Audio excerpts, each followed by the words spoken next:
Hey guys, and welcome back to my channel. So today we are going to be diving into a book review on A Cold Place for Dying by Kristopher Triana. This is the first book that I have read by Kristopher Triana. I know that he wrote Gone to See the Riverman, I believe that's what it's called, and everybody has said like just so many praises about that book and just how disturbing that novel is as well. I know it was in Plagued by Visions, like most recent, most disturbing book series that he did. It wasn't his pick, it was another booktuber's pick, and I don't remember her name off the top of my head, but it had me very, very intrigued, especially after reading this. So I will say that I did get this in a recent Nightworms package. This is an exclusive limited edition that you could only get through Nightworms, and it does have a second story in here called The Love Nest, but I did not read it because it was not like wintry Christmas themed, and it's December, so I really just wanted to stick with Christmas novels for the month of December. So I did not read The Love Nest, but I do know that this novel was originally written in a magazine, I want to say. It was first published in the Binge Watching Cure 2 in 2019. So this you can get elsewhere, but I don't believe you can get this version anywhere else at the moment. Maybe Nightworms has extra copies on their website. Sometimes they do that. So in case you're interested. Anyway, I'm going to read the back of the book for y'all really, really quickly. So it says, it's Christmas Eve. Having lost his wife, Joe Whitaker is spending the day hunting deer with bow and arrow in the mountains of New England.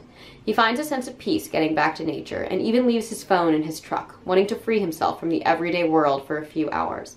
But no sooner does he enter the woods than his peace is interrupted by Nicole, a frantic woman running barefoot through the snow. She claims she was kidnapped and has managed to escape, but the man who imprisoned her is now on her tail and won't stop until she's his hostage again. Joe wants to help Nicole, but when he comes across Dan, the man pursuing her, he's told Nicole has a serious mental illness and is delusional. Dan claims he isn't her kidnapper, he's her husband, and a snowstorm bears down on the mountain. Joe soon finds himself in a deadly triangle with a mysterious man and a panicked woman, not knowing who to trust. If he makes the wrong choice, it might just cost him his life. A Cold Place for Dying is a dark thriller by Kristopher Triana, the award-winning author of Gone to See the Riverman and Full Brutal. It is a taut and terrifying story that tests the morality of its reader, leaving you breathless as you try to stay warm. I thoroughly enjoyed this. Kristopher Triana's writing style was very cut and dry, very blunt, not super poetic or filled with a lot of like imagery and metaphors. It was just very, very straightforward. And I kind of appreciated that for what this is, because there was so much mystery about the two characters kind of pursuing our main character, that I felt like it kind of worked. I will say that I think the atmosphere of this novel was absolutely perfectly nailed. I haven't really been up in the mountains in New England, but back in August I did go hiking through the Rocky Mountains out in Colorado on like a 40-degree day.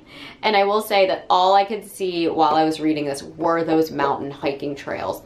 And I just felt like Triana very much nailed that isolation, like alone on the mountain during the snowstorm. Like it just felt very, very vivid and very, very real.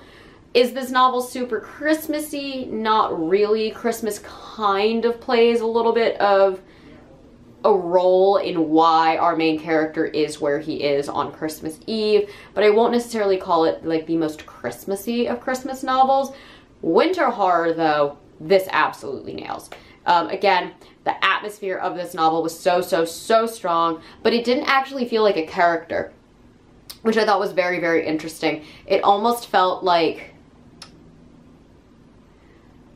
the stage, if that makes sense. Like when you go and see a Broadway production, you see like those beautiful ornate stages, especially like if you ever saw American Idiot or like Wicked or even like the Phantom of the Opera. Like it felt like just the perfect backdrop without feeling like an overwhelming atmospheric foreboding character that sometimes like settings can in more gothic novels.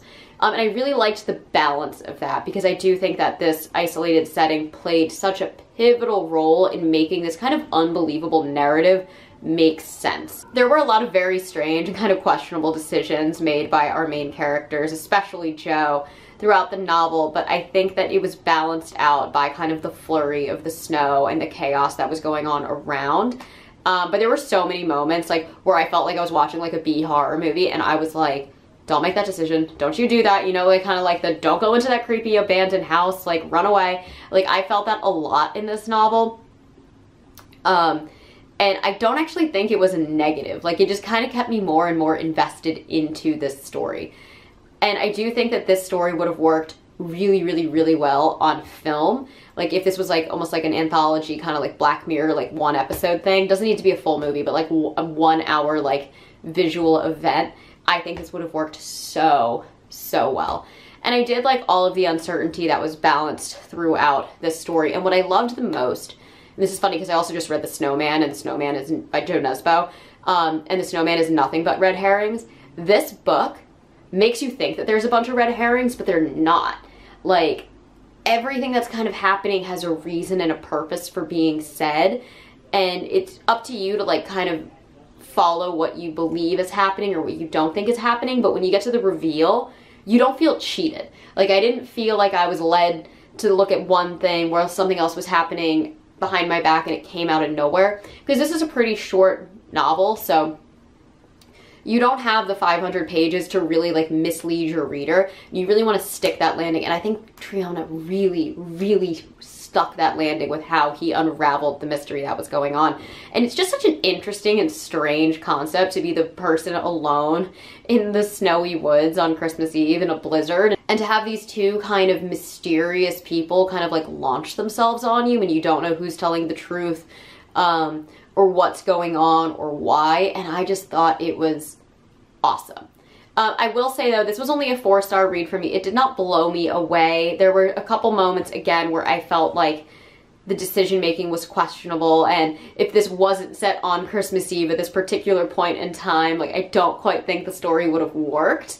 So I do appreciate that an effort was made to try and make this as believable as possible, but it did miss the mark a couple of times.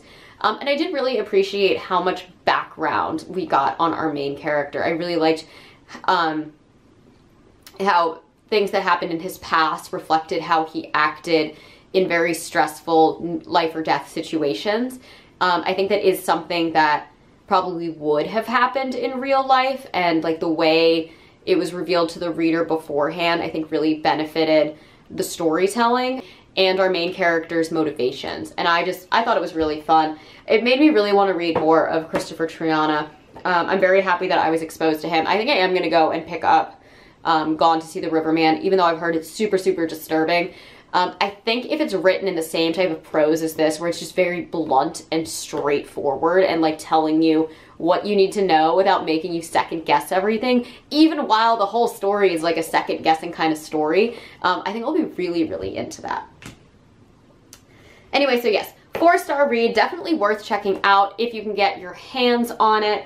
But it definitely made me want to read more from him. One of the things I love the most about Nightworms is they've introduced me to so many cool new authors that I never would have picked up on my own. And a lot of times these newer indie authors, at least new to me, end up just blowing me away as I get more and more into their bibliographies. And as much as I love Stephen King and Joe Hill and Paul Tremblay, I don't always need to like have them be the center of the spotlight of the horror industry. It's so nice to see so many newer faces in this industry, like making a name and writing really, really solid, creepy, disturbing work. So yeah, that is all that I have for you guys today. As always, I post every Monday and Thursday, sometimes on Saturdays. If you enjoy these videos, please hit the like and subscribe buttons down below, and I will catch you all on the next one. Mwah.